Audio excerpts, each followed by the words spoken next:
1억이라고 하는 돈을 아무렇지 않게 생각을 해요. 많은 사람들이 이 포트폴리오를 잘못 이해하고 있어요. 50억 누구나 벌 수 있습니다. 다 사기꾼들이에요. 사기꾼들 진짜.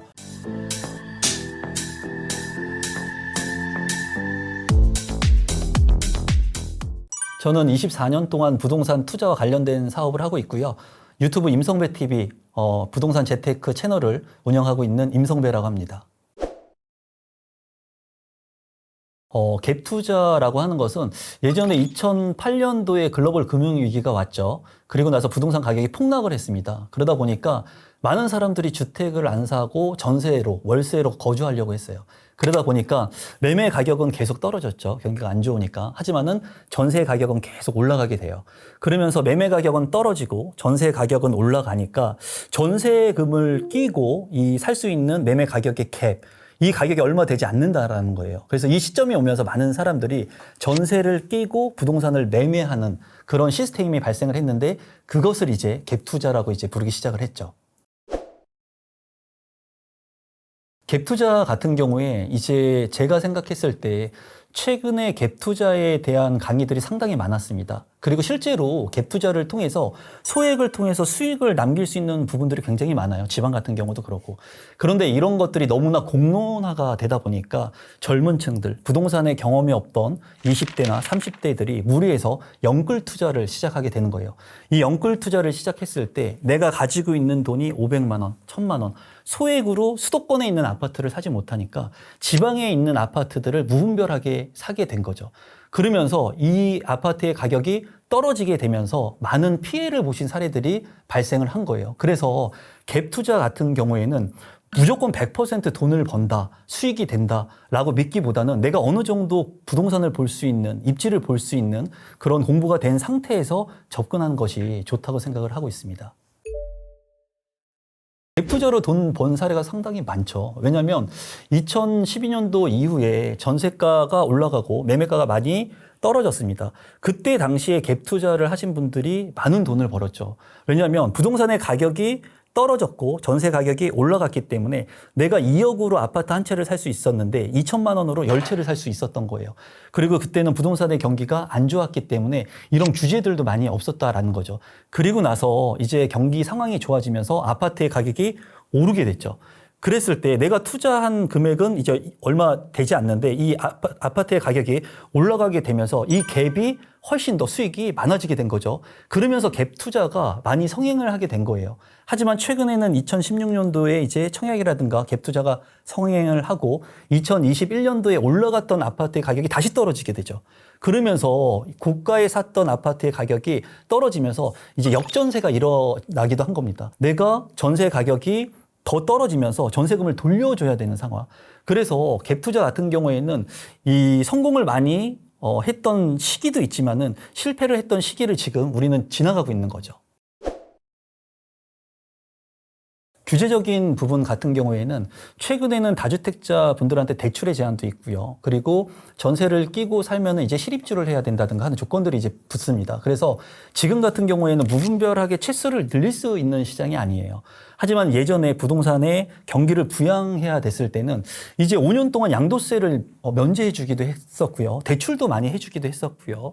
경매 같은 경우도 90% 이상 대출이 나왔던 적도 있습니다. 실제로 내가 마음만 먹으면 부동산을 살 수 있는 그런 시기들이 많이 있었거든요. 그래서 그때 시기에 여러 채를 했던 그런 부분들, 그런 것들이 이제 수익을 많이 남길 수 있는 시기가 됐었죠. 굉장히 좋은 질문이라고 생각이 드는데 갭 투자가 이렇게 지금 현재는 많이 막혔지 않습니까? 그리고 주택의 규제가 너무나 강화됐어요. 그러다 보니까 투자자들이 다른 생각을 하게 됩니다. 다른 쪽에 투자할 수 있는 거는 어떤 게 있을까? 주택 말고.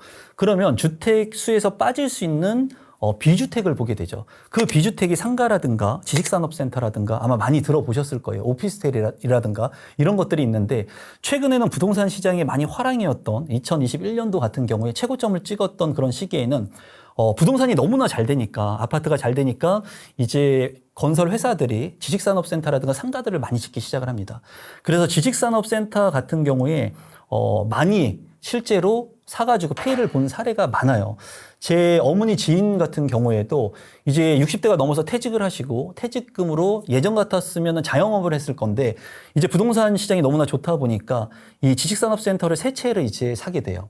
그러면서 그 분양 관계자 분들이 계약금 10%만 내면 됐는데 계약금 10%를 5%로 줄여주겠다. 대신에 한 채가 아니라 세 채를 하게 되면은 5%를 줄여줄 거니까는 자금을 좀 활용해가지고 규모의 경제를 이용하는 게 어떻겠냐.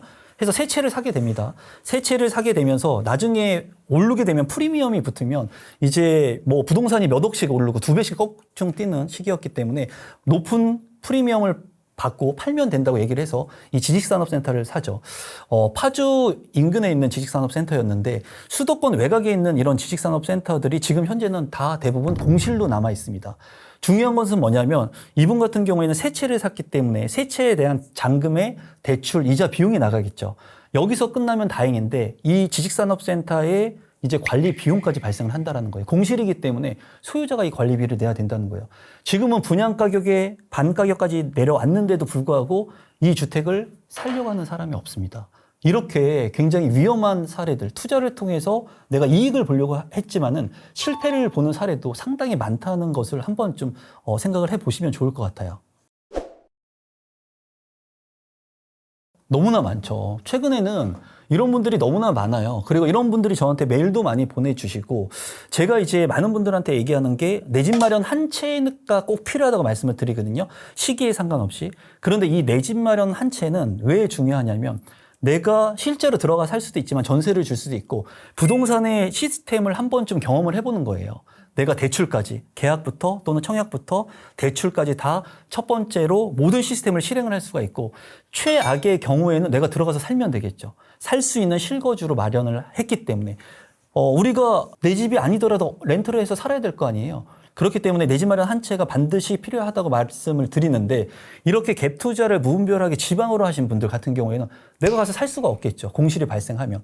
그러면 공실로 남아있게 되면은 관리비라든가 또는 이 이자 비용을 내가 계속 납부해야 된다는 거예요. 그리고 중요한 것은 이렇게 갭 투자 지방에 실행을 해서 실패하신 분들은 이제 이러한 돈을 내가 잃어서 실패한 것보다 더 중요한 것이 부동산이라고 하는 부의 사다리를 앞으로 보지 않는다는 거예요. 부동산에 실패를 했기 때문에 내가 소액 갭 투자로 돈을 벌려고 지방에 투자를 했는데 공실이 발생을 하고 부동산 경기가 하향되면서 역전세를 맞고 오히려 내가 줘야 되는 돈이 더 많이 발생을 했기 때문에 내가 부동산이라고 하는 좋은 투자를 통해서 성공으로 갈 수 있는 이 사다리를 아예 이제 보지 않는다는 거죠. 그래서 실제로 이런 소액의 갭 투자 이런 부분들은 정말 조심히 신중하게 결정을 해야 되는 부분이라고 생각을 합니다. 지금까지 한 질문 중에 가장 좋은 질문이라고 생각이 드는데요. 부동산의 가격은 상승과 하락을 반복한다고 했죠. 지식산업센터가 10억인데 이 10억짜리의 지식산업센터가 5억까지 떨어졌어요. 누군가는 10억에 샀다는 겁니다. 많이 이 가치를 10억에 봤다는 거예요. 그런데 너무나 많이 떨어졌다는 거예요. 그러면은 이 많이 떨어진 이 지식산업센터를 내가 활용해서 이 정도의 수익을 낼 수 있다면 저는 충분히 들어가도 된다고 생각을 합니다. 만약에 예를 들어서 공간 임대 사업을 한다. 지금 이 스튜디오도 지식산업센터인데 이 지식산업센터에서 내가 이렇게 실제로 유튜브를 촬영하거나 활용할 수 있다. 또는 택배를 통해 가지고 뭔가 사무실 공간이 필요한데 실제로 그런 공간들을 내 걸로 사가지고 하게 되면은 그게 건물주입니다. 건물주. 내 건물을 가지고 월세만 받는 것이 아니라 내 건물에서 내 지식산업센터에서 뭔가 수익을 안정적으로 창출할 수 있다면 상당히 좋다고 말씀을 드릴 수가 있죠. 그래서 실제로 제가 봤을 때 지금 현재 지식산업센터나 상가 같은 경우 상가도 많이 떨어진 곳들이 있거든요.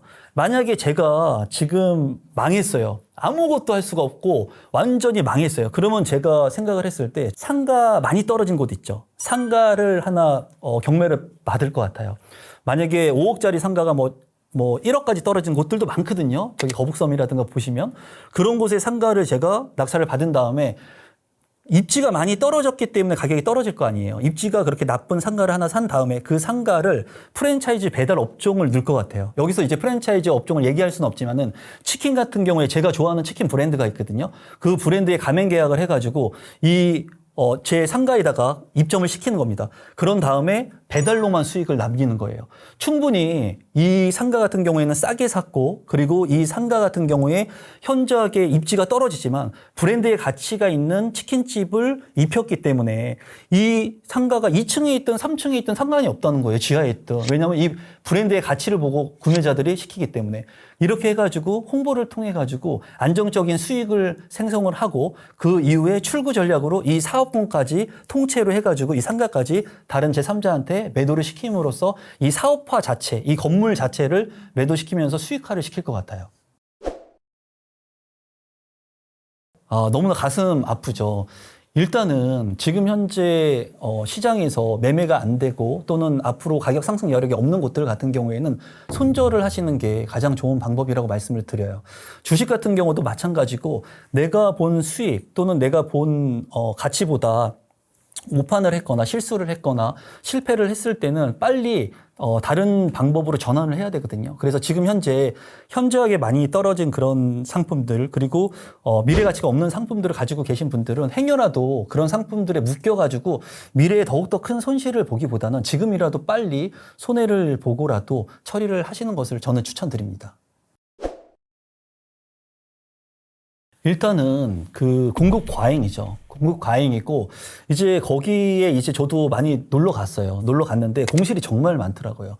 그래서 실제로 그거를 봤을 때 제가 봤을 때는 공급 과잉에 대한 부분들 그리고 거기에 인구가 그렇게 많지도 않은데도 불구하고 이제 많은 홍보를 통해 가지고 수요자들을 창출한 거라고 보고 있어요. 그래서 그런 공급 과잉을 채워줄 수 있는 사람들이 나타나지 않는 이상 거기는 이제 손절을 하고 파는 게 합당하다고 이제 생각을 하고 있습니다. 하지만은 이제 제가 보는 관점에서 그거를 사업적으로 봤을 때는 이제 아까 말씀드린 것처럼 그렇게 많이 떨어진 상가 중에 내가 사업으로 활용할 수 있는 곳들이 있다면 충분히 그런 것들을 또 낙찰 받아가지고 또는 사가지고 활용할 수 있을 것 같아요.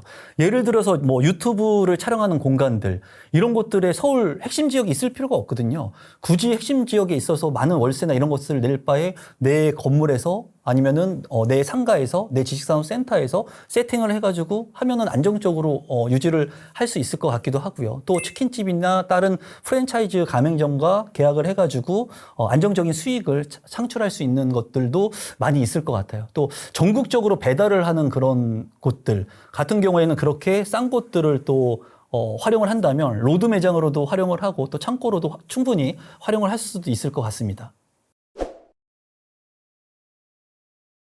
초보 투자자분들 같은 경우에는 많은 수익을 낸다고 생각을 하고 투자를 하는 거거든요. 그리고 중요한 것은 소액으로 투자를 하려고 해요. 많은 분들이. 그래서 최근에 소액 강의들이 너무나 많은 거예요. 10억, 20억 가지고 투자하면 실패할 가능성이 희박합니다. 왜냐하면 10억, 20억을 가지고 투자를 하면 핵심적인 지역에 내가 투자를 할 수 있기 때문에 안정성이 있다라는 거예요. 하지만은 5천만 원, 3천만 원, 500만 원의 소액 투자를 하게 된다면 좋은 입지가 아닌 나쁜 입지 그리고 상대적으로 많은 수요자가 없는 곳에 투자를 할 수밖에 없기 때문에 손실이 발생할 수 있는 거죠.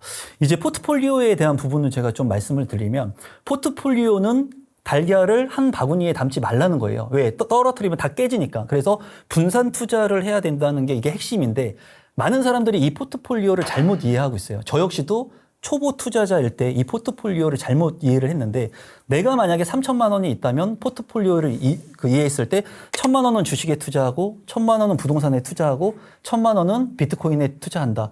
이렇게 생각을 했다는 거예요. 저 역시도 분산 투자를 해야 되니까.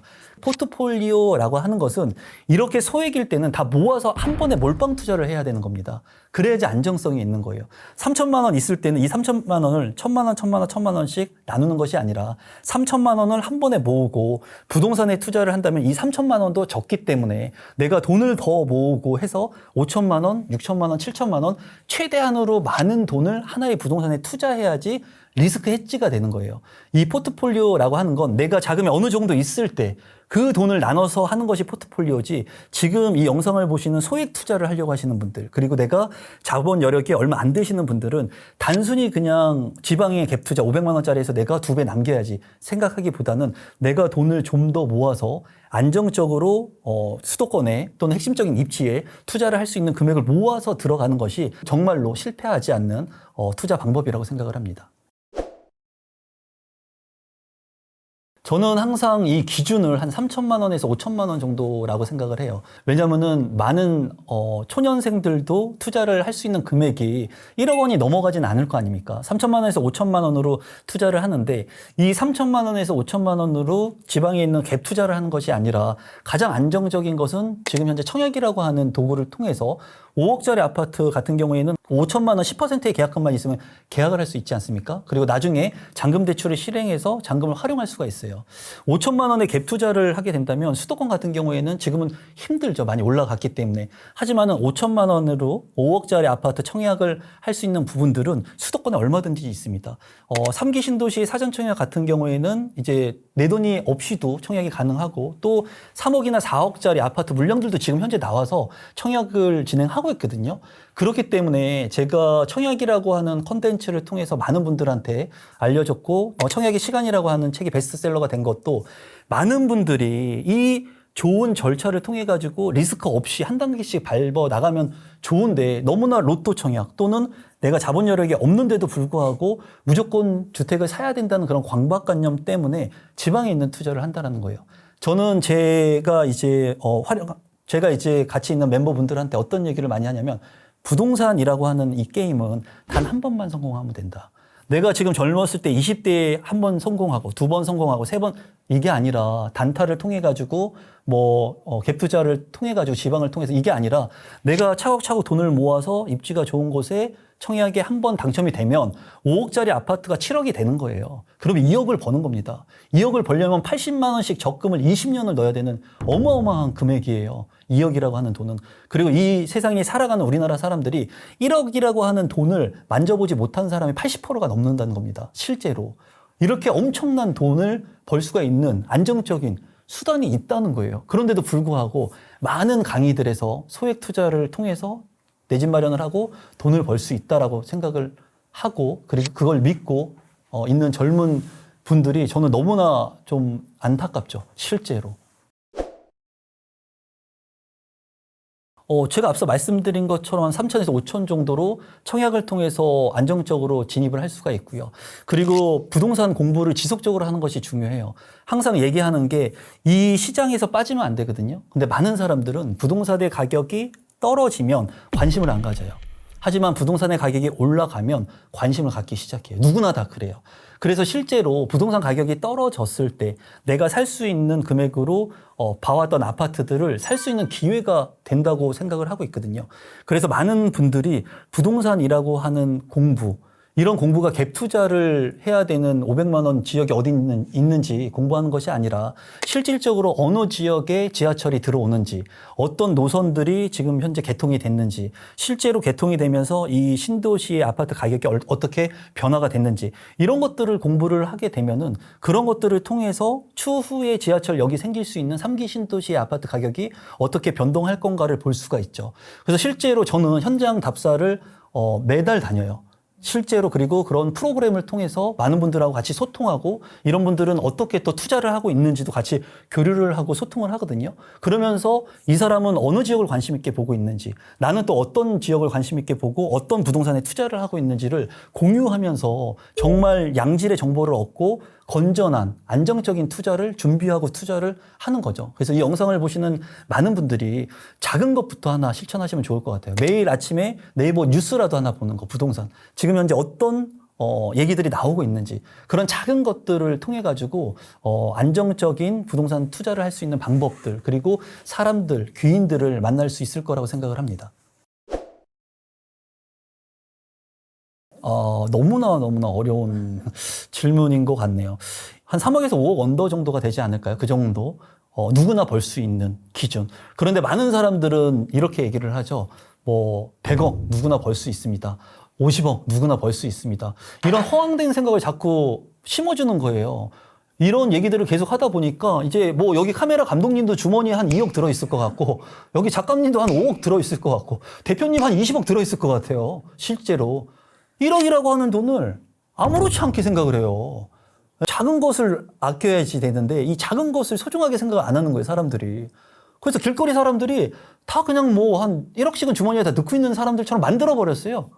근데 실제로는 너무나 어려운 사람들이 더 많다는 거예요, 지금은. 그래서 돈의 가치를 좀 귀중하게 알고 하나의 청약을 통해서 내가 1억, 2억을 벌고 또 1억, 2억을 벌고 이 1억, 2억이 모아지면은 이제 또 5억을 벌고 이 5억이 모아지면은 10억을 벌고 이렇게 순차적으로 이제 가야 된다는 생각을 좀 해주시면 좋을 것 같아요. 근데 대부분의 분들이 너무나 쉽게 돈을 벌 수 있는 것처럼 얘기하다 보니까 본질의 가치인 내가 하는 일에서도 최고가 못 되면서 이 투자를 몇 번 해보지도 않은 사람이 어떻게 수익을 남길 수 있겠습니까? 24년 동안 투자를 한 저도 확률이 70%밖에 안 되는데 7, 80%밖에 뭐 100% 저는 투자만 하면 뭐 다 됩니다.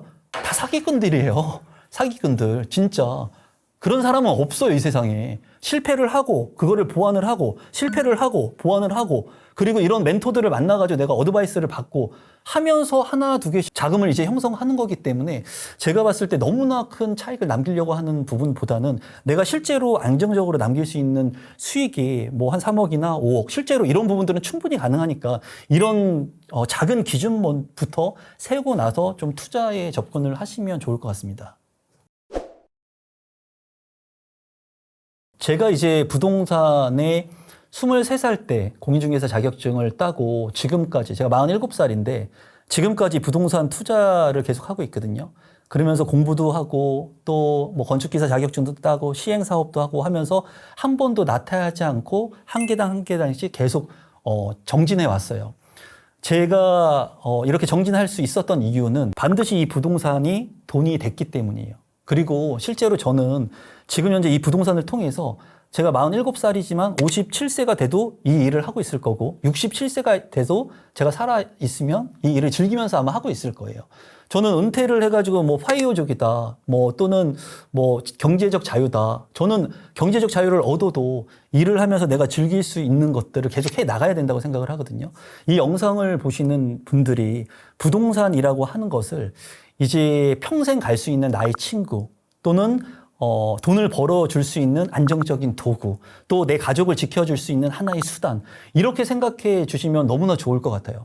이 부동산 같은 경우에 너무나 사기에 대한 부분들이 이슈가 되면서 제가 24년 동안 있으면서 없어진 사람들을 너무나 많이 봤어요. 하지만 저는 제 이름을 걸고 유튜브를 운영하고 있고 제 이름 석자를 걸고 지금까지 살아남아 있거든요. 여러분들께서도 이 부동산을 나와 함께 할 수 있는 친구, 또는 가족이라고 생각하면서 실패를 할지라도 절대로 포기하지 마시고 한 단계, 두 단계, 세 단계씩 업그레이드 시키면서 경제적 자유도 이루면서 또 좋은 하고 싶은 것들을 할 수 있는 그런 도구로 잘 활용을 할 수 있었으면 정말 좋을 것 같습니다. 갭 투자에 대한 부분을 좀 말씀을 드렸는데요. 제가 느꼈을 때 소액으로 갭 투자하는 부분은 좀 지양을 하셔야 된다고 생각을 해요. 그래서 최근에 이런 사례를 통해 가지고 실패를 보신 분들이 상당히 많은데 젊은 층들이 많이 실패를 봤다는 거예요. 이 젊은 층들이 우리나라의 희망이거든요. 이분들이 우리나라를 성공시켜야 되고 우리나라가 더 발전할 수 있게 할 수 있는 뿌리고 기둥인데 이런 분들이 이제 좌절을 하는 그런 상황들이 많이 연출이 되니까 너무나 안타깝습니다. 그래서 이 영상을 보시는 분들 같은 경우에 부동산을 통해서 부자가 될 수 있다. 하지만은 이 부자가 너무나 허황되거나 헛된 꿈을 꾸기보다는 내 자신의 일에서 최고가 되고 그리고 이 부동산이라고 하는 도구를 통해서 내가 가지고 있는 자금을 잘 안정적으로 활용할 수 있는 수단을 고민해 보셔야 되고 그런 수단 중에 하나가 내 집 마련이 첫 번째가 돼야 될 것이고 이 내 집 마련을 했을 때 가장 안정적인 수단이 이제 청약이라고 하는 도구가 있으니까 한번 이 부분들을 잘 고려하셔가지고 좀 안정적으로 투자를 하셨으면 좋겠습니다.